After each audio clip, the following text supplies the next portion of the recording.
So I work in an old church, which turns out to be like the perfect studio. I think that sets a mood for my work that was even there before I even moved here. You know, having grown up in rural Kansas, it's like an open palette. You could do anything with it and make any kind of work. But it seems as I was inspired by things that were very far away on the other side of the world.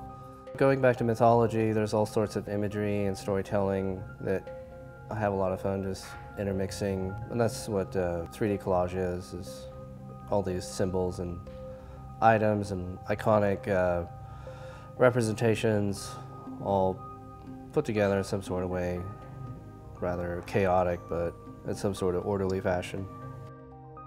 Any sort of object that I like will go into a piece, generally from any sort of facet of the miniature world, model trains or historical figurines.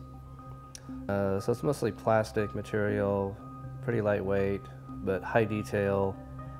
Then I put a finish or a painted patina over it to unify it all.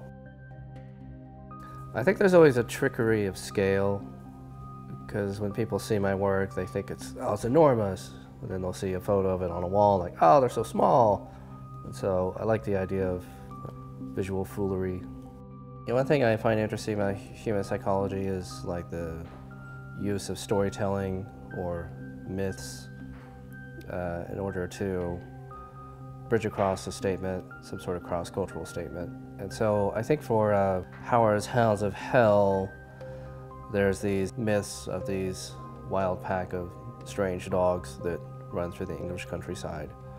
And so I thought it'd be fun to base a piece around that. What would they look like, and what would the shepherd herder of these Hounds of Hells look like? And of course it has to be a guy with moose horns.